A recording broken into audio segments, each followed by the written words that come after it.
Tidak hanya melakukan kegiatan fisik dan non-fisik, TMMD ke-110 Kodim 0813 Bojonegoro, anggota Satgas bersama warga desa Ngerancang juga lakukan kerja bakti bersihkan lapangan sepak bola.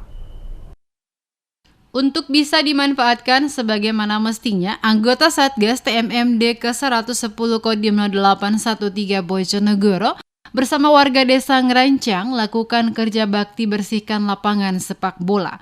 Letnan 2 Elektro Slamet Nur Samsi dan SST 3 TMMD ke-110 Bojonegoro mengatakan, kegiatan kerja bakti ini dilakukan bersama dengan warga. Sementara untuk kegiatan futsal akan berlangsung hari Minggu sore setelah selesai pengerjaan giat TMMD.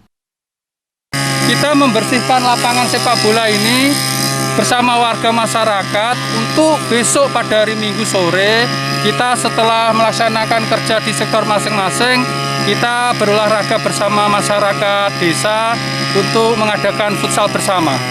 Tujuan futsal bersama untuk ini sinergi kita terhadap masyarakat, kebersamaan kita terhadap masyarakat, bahwa TNI itu bersinergi bersama masyarakat. Kegiatan tersebut dimaksud untuk menghidupkan kembali lapangan sepak bola yang sudah lama tidak digunakan. Letnan 2 Elektro Slamet Nur Samsi menambahkan, dengan adanya kegiatan tersebut, anggota Satgas dan warga dapat bersinergi dan tingkatkan kebersamaan.